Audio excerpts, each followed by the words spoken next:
Ishimoku Kinkoyo. Au fait, c'est un nom japonais.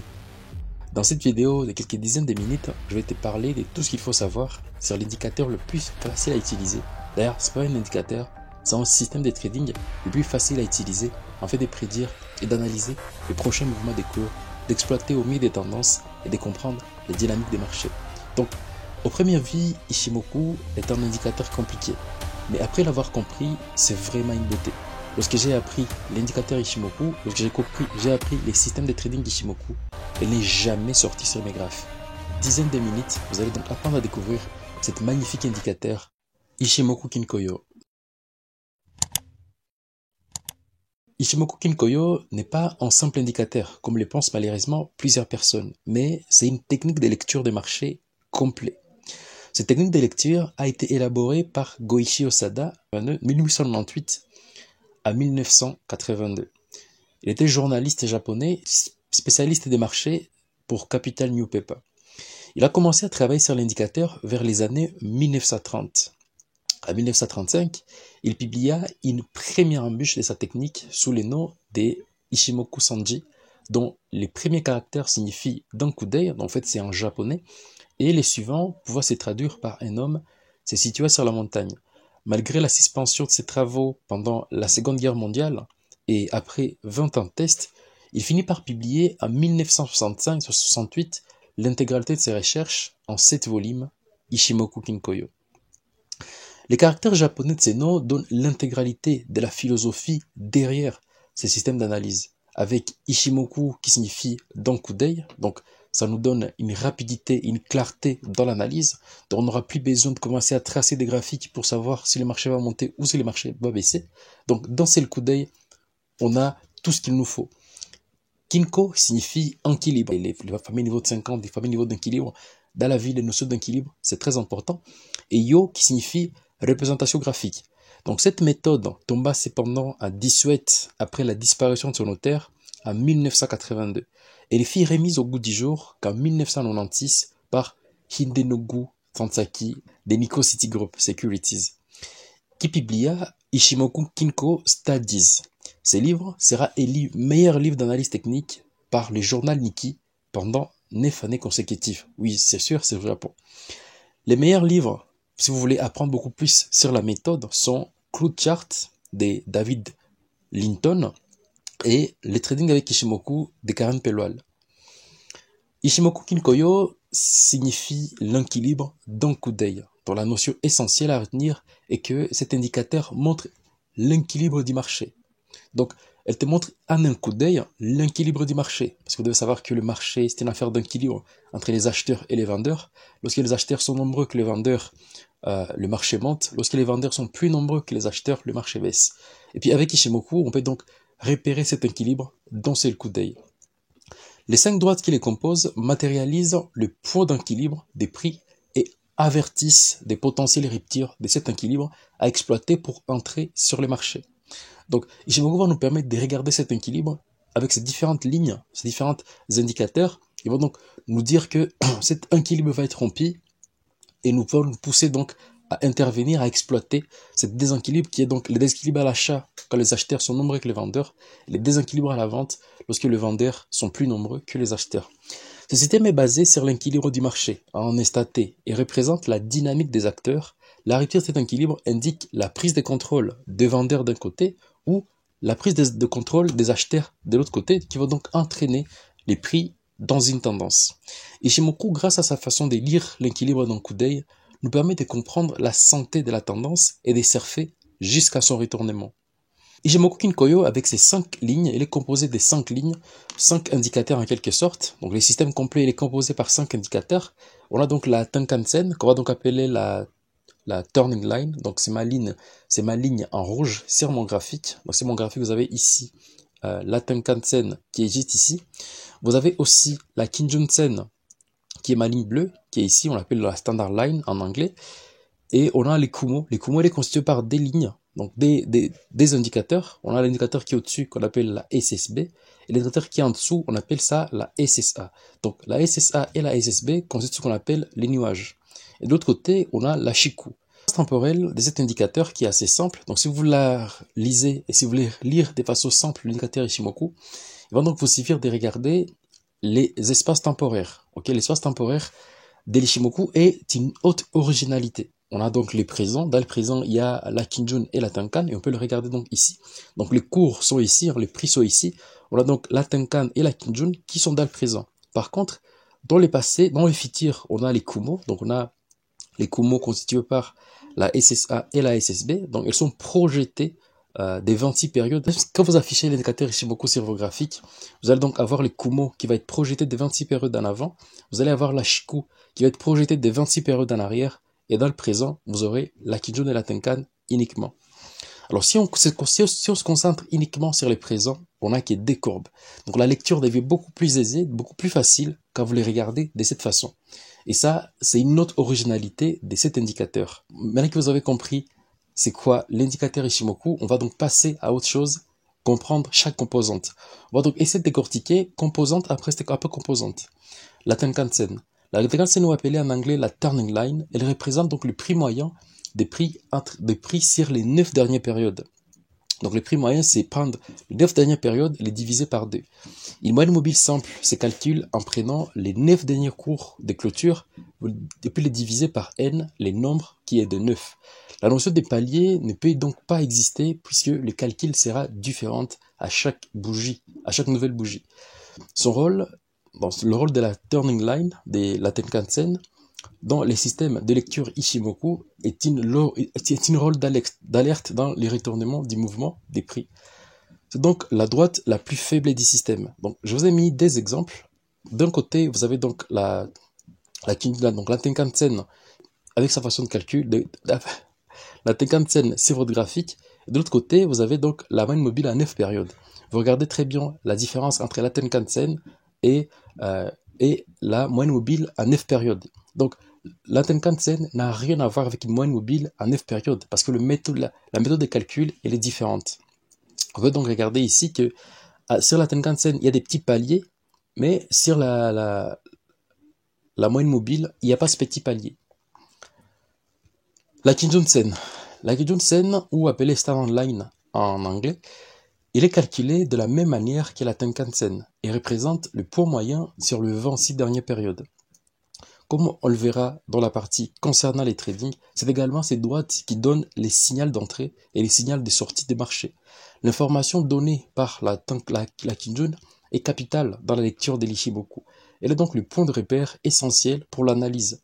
Donc, la Kinjun-sen, elle est calculée en prenant donc le 26 dernières périodes que je vous l'ai montré ici. On prend donc les plus bas et les plus hauts des 26 dernières périodes et on les divise par D. On trouve le positionnement de la Kinjun-sen.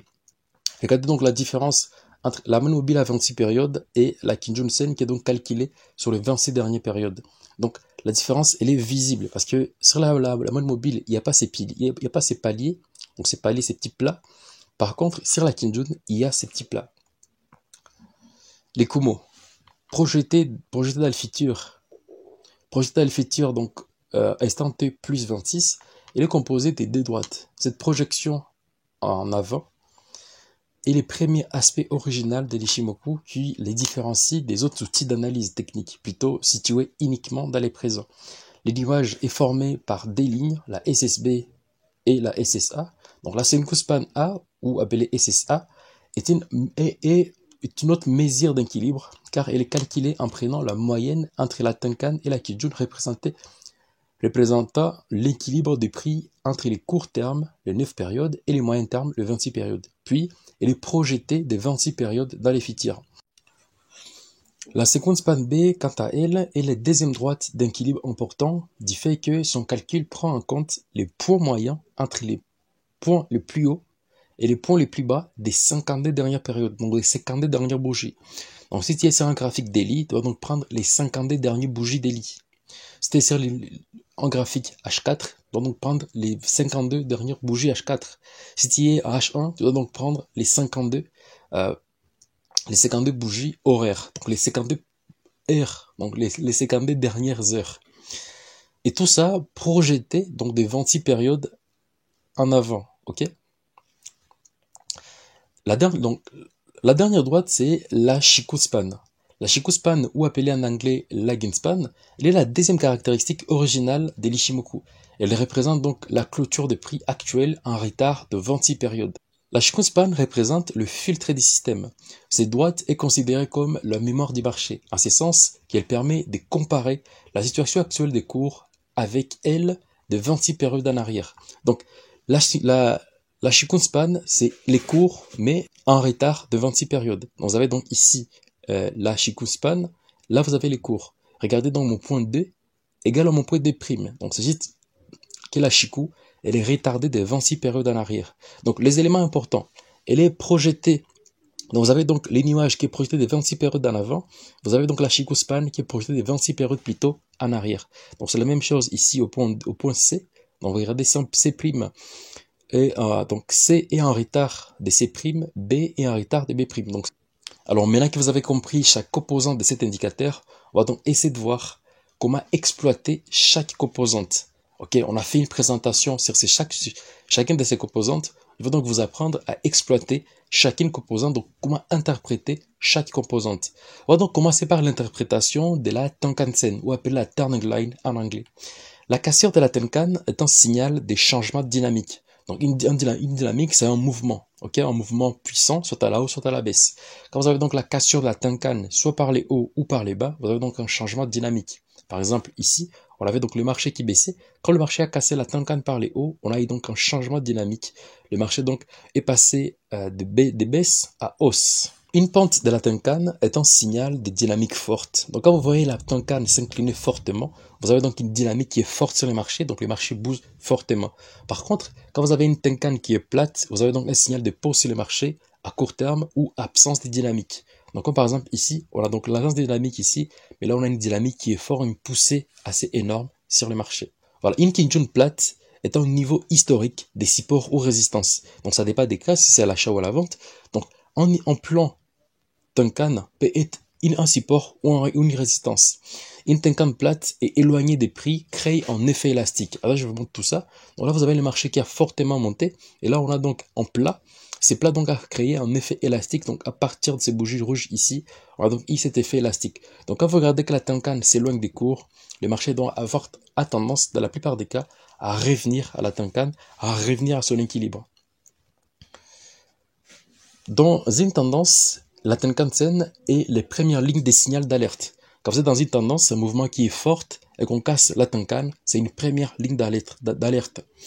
Quand elle soutient les cours, c'est que la tendance reste saine. Donc, selon longtemps que la Tenkan soutient les cours, la tendance reste saine. Regardez, donc le marché a été soutenu ici par la Tenkan, soutenu là par la Tenkan, et en même temps soutenu ici par la Tenkan. Donc, la tendance, la dynamique, restait toujours d'actualité.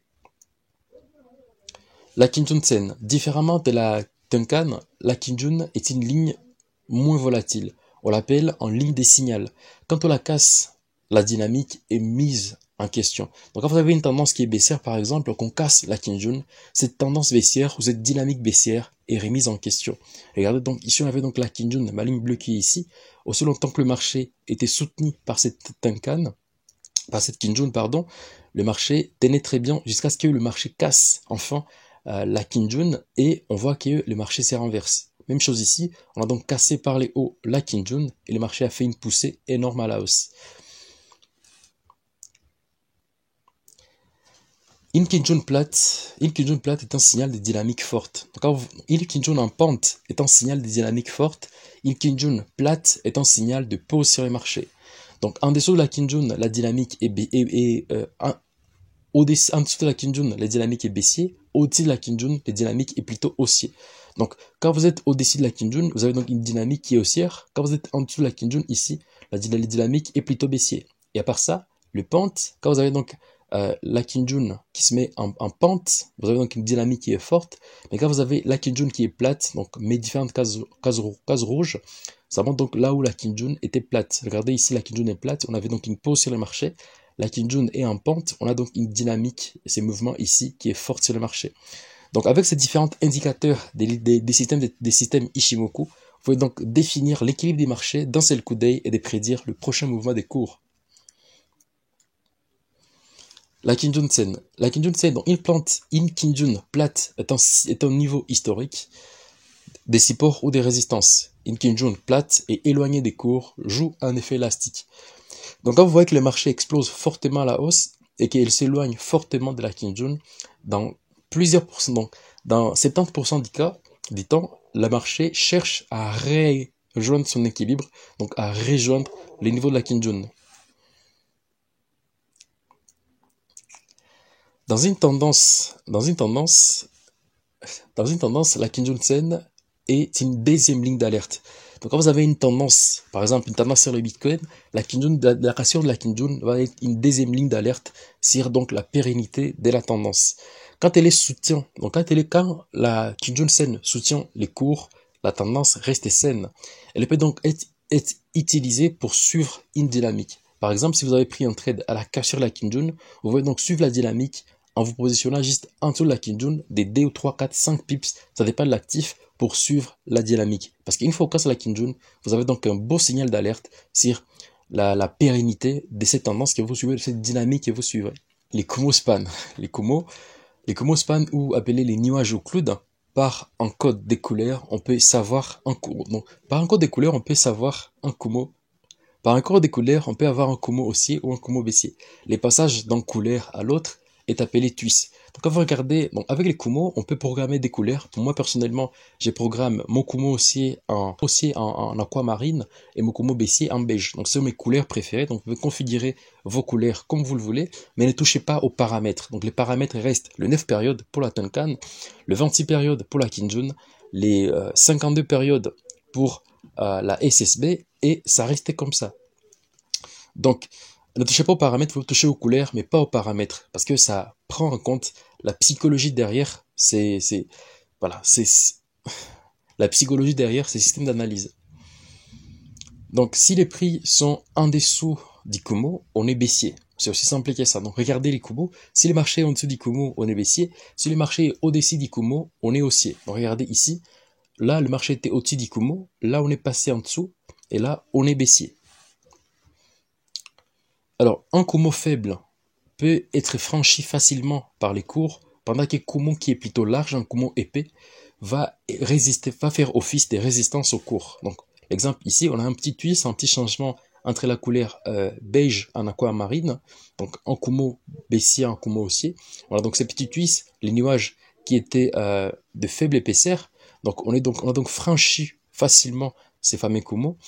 Par contre, ici, on avait donc un Kumo qui était épais. On avait donc une grande épaisseur du Kumo. Le marché a eu du mal à la traverser. Regardez, donc là, osciller fortement à l'intérieur avant de la casser par la suite. Donc, les prix peuvent rebondir dans les Kumo. On va donc parler du Kumo pullback. Les prix peuvent aussi casser les Kumo. On va donc parler du Kumo breakout. En plan SSB long joue aussi un rôle des support résistance. Elle va donc être dessinée sur les Kumo passés ou sur les Kumo présents. Par exemple, ici, on va donc dessiner en long plat SSB ici, en long plat du Kumo SSB comme résistance, et on regarde que le marché a bien réagi à ce niveau ici. La SSB présent, bien que projetée dans les futurs, détermine la tendance. La tendance long terme. Pour moi, je regarde ainsi, donc la Kijun avec la Tenkan avec donc la tendance court terme, la Kijun avec la tendance moyen terme, et la SSB avec la tendance long terme. Donc j'ai fait exprès de mettre la SSB présent, donc elle est projetée de 26 périodes en avant. Je l'ai donc remis dans les présents pour vous montrer à quel point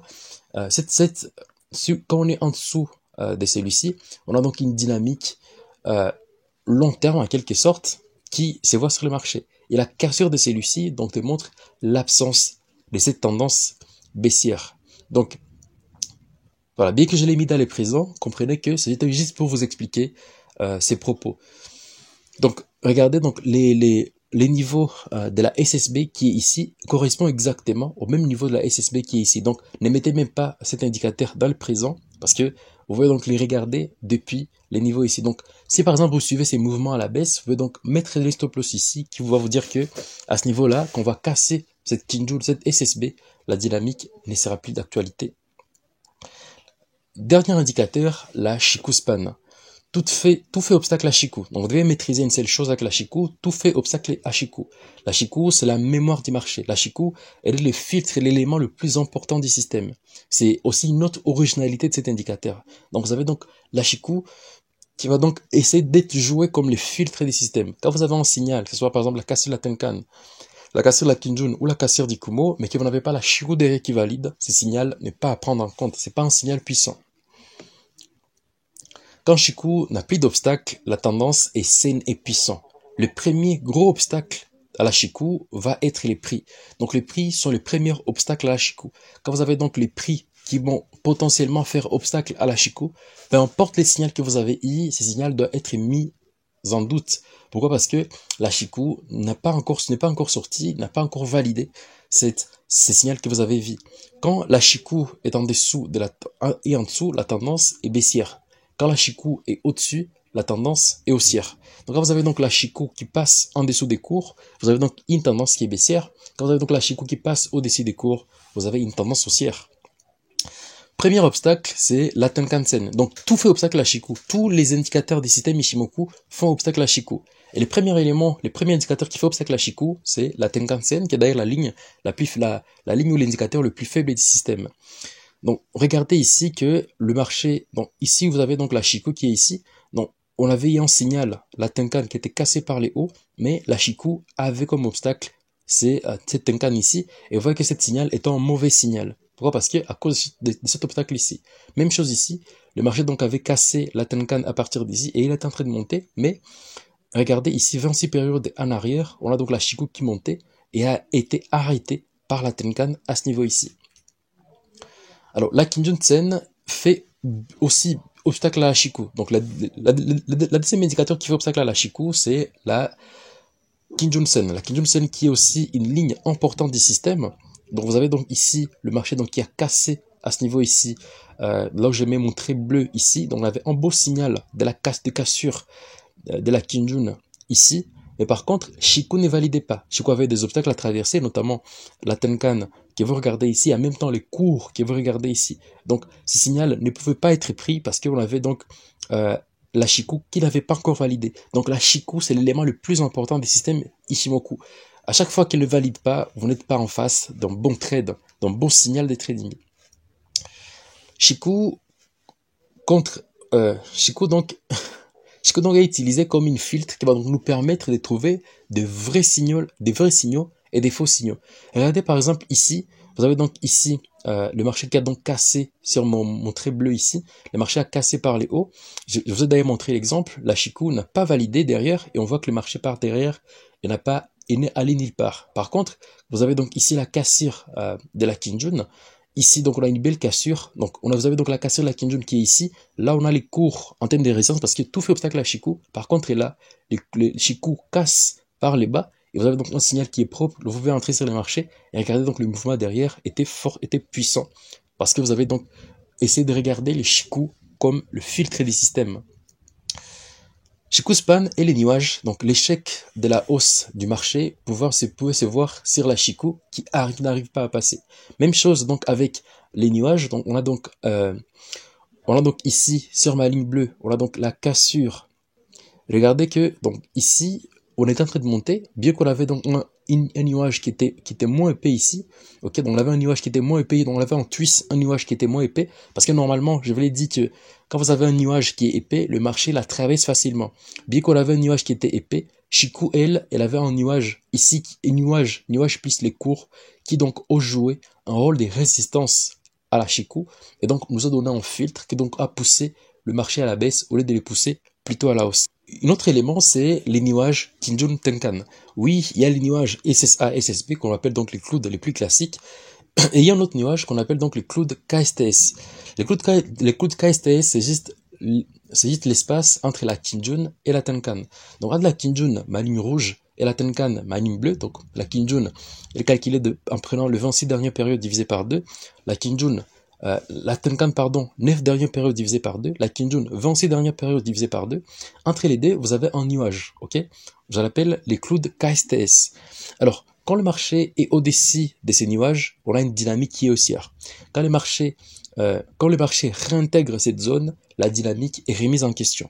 Donc, vous avez donc ici la cassure par les hauts du cloud KSTS. On a donc une dynamique qui est haussière. Par contre, quand les marchés réintègrent ces nuages KSTS, vous avez donc la tendance ou le mouvement, la dynamique qui est remise en question. Alors, on parle d'une katana lorsque la Kinjun et la Tenkan sont confondues. Dans plusieurs de mes vidéos, d'ailleurs, je vais vous mettre des vidéos à la notation à la fin. Je parle de la katana. On a donc la katana lorsque la Kinjun et la Tenkan sont confondues. La katana donc indique une dynamique forte, imminente sur le marché. Elle signifie juste la fusion entre les courts termes, le 9 périodes, et les moyens termes, le 26 périodes.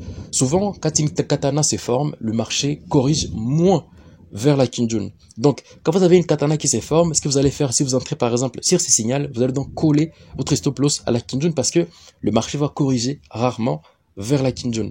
Donc, on a donc ici la katana qui s'est formée, donc une fusion entre les courts termes, le 9 périodes, et les moyens termes, le 26 périodes. Et on a vu une forte dynamique de marché qui s'est formée ici. Donc, la sortie, c'est lorsqu'on casse la Kinjun dans les sens inverse. Donc, ce setup, c'est la base même de mes setups de trading, c'est setup la katana. Alors, une autre chose, c'est que quand ces nuages KSTS s'éloignent, on a un signal des sirachats et des servantes. Donc, quand ces nuages s'élargissent, donc quand vous avez donc l'élargissement de ces nuages KSTS, vous avez donc un signal des sirachats ou des servantes. La configuration de ces sirachats, donc la confirmation de ces sirachats est faite à la cassure de la Tenkan. Donc, quand vous avez donc ces nuages KSTS qui s'élargissent, comme casse la Tenkan par les hauts, on a donc un signal, une confirmation de cette siracha. Donc on peut sortir sur un gros niveau, par exemple, si vous avez ici un niveau de résistance, par exemple en chiffre rond, vous pouvez donc potentiellement sortir très rapidement en sécurisant le maximum de vos profits. Alors dans une dynamique très puissante et long, les sirachas et les servantes se confirment par l'étude du nuage SSA-SSB, on appelle ça les clouds, les nuages, et les nuages KSTS. Donc si vous voulez donc définir sur le marché les nuages, donc une siracha ou une servante, donc regardez, comparer donc les nuages KSTS aux nuages SSA-SSB. Alors lorsque vous avez, donc quand les nuages KSTS est court, que les nuages est court, donc est petit, que les nuages SSA-SSB, on a une anomalie des marchés, on a donc une dynamique qui est mise en cause. Donc quand vous avez donc un marché qui baisse fortement, et que vous avez donc ici les nuages KSTS qui est petit par rapport, donc là où j'ai mis ma ligne bleue, c'est juste la projection ici, donc c'est la même chose ici, hein. Donc delta présent c'était ici, et on voyait sur les nuages ça ici, on voit qu'il y a l'écart entre mon nuage Tenkan Kinjun et mon nuage SSA-SSB, et donc SSA-SSB est grand par rapport à mon nuage KSTS. Quand vous regardez ça, c'est une anomalie de marché, commencez rapidement à sortir du marché parce que derrière, vous allez avoir une correction, et dans la plupart des cas, une correction très puissante. Alors voilà, par contre, quand vous avez donc aussi longtemps que les nuages KSTS va être grand par rapport aux nuages SSA-SSB, comme je l'ai remarqué ici, la dynamique reste toujours d'actualité. Donc, on voit que par exemple ici, on a donc les nuages KSTS qui étaient larges. Donc, on a eu un signal ici, donc une cassure de la Tenkan par les hauts, qui est le premier signal d'alerte. Quand ces signaux d'alerte arrivent, c'est là qu'il faut donc regarder si les nuages SSA-SSB est petit par rapport au nuage KSTS. Si il est petit, si les nuages KSTS est petit par rapport au nuage, donc si les nuages KSTS est grand par rapport au nuage Tenkan Kinjun, donc si les nuages SSA-SSB est petit par rapport au nuage KSTS, donc Tenkan Kinjun, ce signal de cassure, ce signal d'alerte, c'est une fausse alerte. Et regardez que par la suite, on pouvait grappiller quelques points ici en dessous. Par contre, ici, à ce niveau ici, lorsque le marché casse encore une fois la Tenkan en signal d'alerte, ici, à ce niveau ici, on vérifie encore une fois l'écart entre les nuages KSTS, donc Tenkan Kinjun ici, dans ma ligne bleue et ma ligne rouge, et on regarde donc l'écart entre la Tenkan, donc la SSA et la SSB, on voit que l'écart change complètement, donc il y a une anomalie. Et ce petit signal ici de cassure d'alerte est une bonne alerte parce que derrière on a vu donc la cassure de la Kinjun, puis la cassure du Kumo, etc. Donc la tendance est fortement inversée. Donc ça c'est un signal assez puissant pour essayer de grappiller, essayer de prendre toute la dynamique. Donc on pourrait donc entrer ici et sortir littéralement à ce niveau ici, donc en prenant toute la dynamique du haut vers les bas. Donc maintenant que vous avez compris en quoi consiste l'indicateur Ishimoku, tous les systèmes Ishimoku. Bien que cette vidéo n'a pas été longue, je crois que quand même il vous a plu. D'ailleurs, si vous êtes arrivé jusqu'à la fin, c'est que vous êtes un fan. Alors j'ai un cadeau, j'ai un bonus pour vous. En description, vous avez donc un lien, le premier lien en description uniquement pour les personnes qui sont arrivées à la fin de cette vidéo, parce que les autres qui sont déjà partis, ils ne méritent pas ce cadeau. Donc profitez-en. Il y a donc un lien dans la description qui va donc t'amener à un canal Telegram. Tu vas donc me suivre de façon journalière. Je publie des conseils. D'ailleurs, on a une session de podcasts. Et on a maintenant 21 podcasts dedans. Donc, chaque semaine, je fais un podcast où je vous donne des conseils pour vous réussir en trading. Alors, moi, je vous dis à bientôt. Et on se revoit dans la vidéo qui va s'afficher sur l'écran en annotation. Et n'oubliez pas de vous abonner, mettez un pouce bleu. Et moi, je vous dis à la prochaine vidéo. Ciao!